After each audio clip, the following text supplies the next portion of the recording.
ஆச்சி மசாலா. எந்த சமையலும் ருசி தேடும் ரகசியம் 20 ரூபாய்.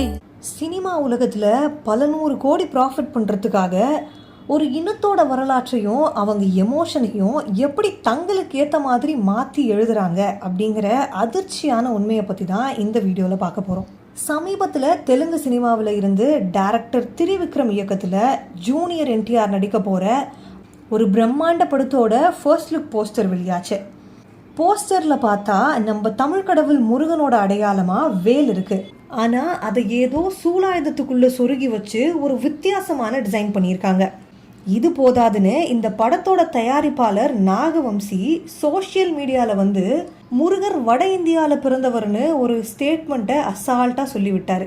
நார்த் இந்தியா மார்க்கெட்டை பிடிக்கணுங்கிறதுக்காகவும் அங்கே இருக்கவங்க திரும்பி பார்க்கணும் அப்படிங்கிறதுக்காகவும் நம்ம தமிழ் கடவுள் முருகனை போய் இப்படி மாற்றி வச்சுருக்காங்களே அப்படின்னு தமிழ்நாட்டில் இதை பற்றின விவாதங்கள் நிறைய வர ஆரம்பிச்சுது. ஆனால் இதுக்கெல்லாம் வாய் வார்த்தையில் சண்டை போடாமல் இதுதான் எங்கள் தமிழ் முருகன் வரலாறுன்னு சொல்கிற மாதிரி ஒரே ஒரு ப்ரோமோவில் ஒட்டுமொத்த டோலிவுட் சத்தத்தையும் அடக்கிட்டாங்க நம்ம தனுஷ் அண்ட் வெற்றிமாறன் காம்போ. தமிழ் மக்களோட மூச்சிலையும் பேச்சிலையும் கலந்தது முருகன். ஆனால் இவங்க என்ன பண்ணுறாங்க, ஜூனியர் என்டிஆரை வச்சு ஒரு பேன் இண்டியா படம் எடுக்கணும்னு நார்த் இந்தியாவில் இருக்கிற வடநாட்டு சித்தாந்தங்களுக்கு ஏற்ற மாதிரி கதையை மாற்றணும். அதுக்காக நெத்தியில விபூதி பூச வேண்டிய முருகனோட உருவத்தை மாற்றி நீங்கள் 1000 கோடி சம்பாதிக்கணுங்கிறதுக்காக வரலாற்றை மாற்றி டிசைன் பண்ணுவீங்களா? சினிமாவில் பிஸ்னஸ் பண்ணலாம், ஆனால் அதுக்காக ஒரு இனத்தோட அடையாளத்தையும் வரலாற்றையும் உங்கள் இஷ்டத்துக்கு மாற்றாதீங்க. ஜூனியர் என்டிஆரை வச்சு நீங்கள் என்ன வேணால் பண்ணுங்க, ஆனால் எங்கள் தமிழ் கடவுள் முருகனோட அடையாளத்தை வச்சு பிஸ்னஸ் அரசியல் பண்ணால் இங்கே நாங்கள் சும்மா பார்த்துக்கிட்டு இருக்க மாட்டோம் அப்படின்னு சொல்கிற மாதிரி தான் தமிழ் முருகன் அப்படிங்கிற படத்தை Dhanush and Vetrimaaran combo start பண்ணியிருக்காங்க.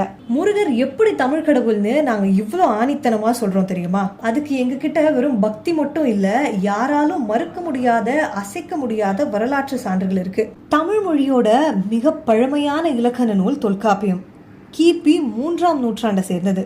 உலகத்தில் மதமே உருவாகிறதுக்கு முன்னாடி தமிழ் நிலங்களை 5 திணைகளாக பிரித்த தொல்காப்பியர் முதலாவது நிலமான குறிஞ்சி நிலத்திற்குரிய கடவுளா செய்யேன் மேய மைவரை உலகம்னு முருகனை தான் குறிப்பிட்டிருக்காரு. செய்யேன் அப்படின்னா சிவந்த நிறமுடையவன், அதாவது முருகன். சரி, இதை விடுங்க.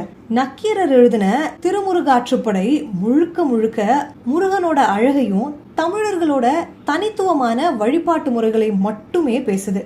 புறநானூறு அகநானூறு பாடல்கள்லையும் முருகனை பற்றி குறியீடுகள் கொட்டி கிடக்கு. முருகன் அப்படிங்கிற பெயரே ஒரு தூய தமிழ் சொல். தமிழில் முருகு அப்படின்னா அழகு, இளமை, மனம் அப்படின்னலாம் பொருள் இருக்குது. வடமொழியான சமஸ்கிருதத்தில் முருகன் அப்படிங்கிற சொல்லே கிடையாது. அவங்க கார்த்திகேயா அப்படி இல்லைன்னா ஸ்கந்தான்னு தான் சொல்லுவாங்க. வில், அம்பு, வால் இதெல்லாம் உலகம் முழுக்க இருக்கு. ஆனால் வேல் அப்படிங்கிற ஆயுதம் தமிழர்களுக்கே உரிய தனித்துவமான ஈட்டி வடிவம். குறிஞ்சி நிலத்து தமிழர்கள் தங்களை மிருகங்கள் கிட்ட இருந்து காப்பாத்திக்க பயன்படுத்தப்பட்ட ஆயுதம் தான் வேல் அப்படின்னு சொல்றாங்க.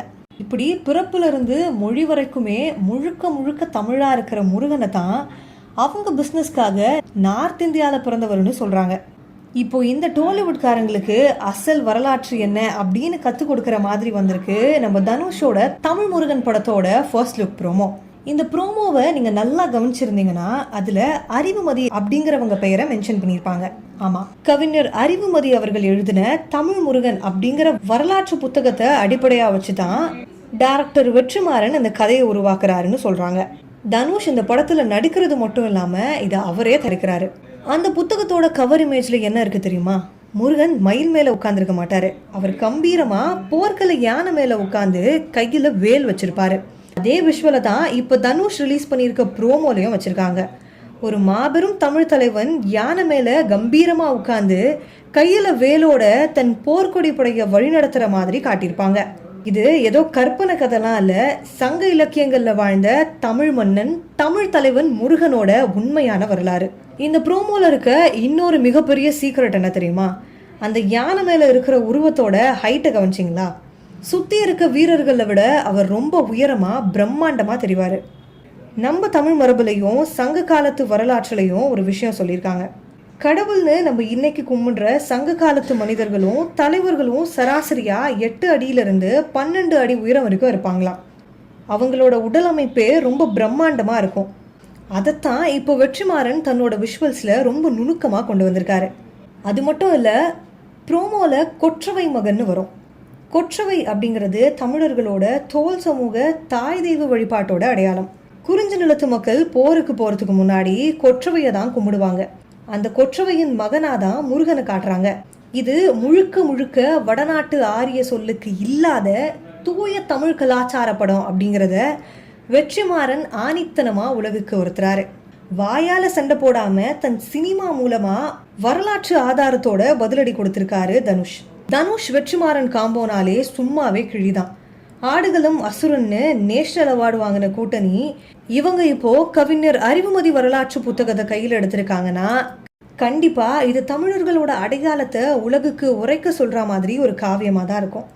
மார்க்கெட்டிங்காக வரலாற்றை மாத்துறவங்களுக்கு நடுவுல நம்ம தமிழ் வரலாற்றை உலகுக்கு கொண்டு வர தனுஷோட தமிழ் முருகன் படத்துக்கு நம்ம சப்போர்ட் எப்போ முழுசா இருக்கும். தெலுங்கு படத்தோட இந்த போஸ்டர் சர்ச்சையும் நம்ம தனுஷோட இந்த மாஸ் பதிலடி பத்தியும் நீங்க என்ன நினைக்கிறீங்க அப்படின்னு கமெண்ட் செக்ஷன்ல சொல்லிட்டு போங்க.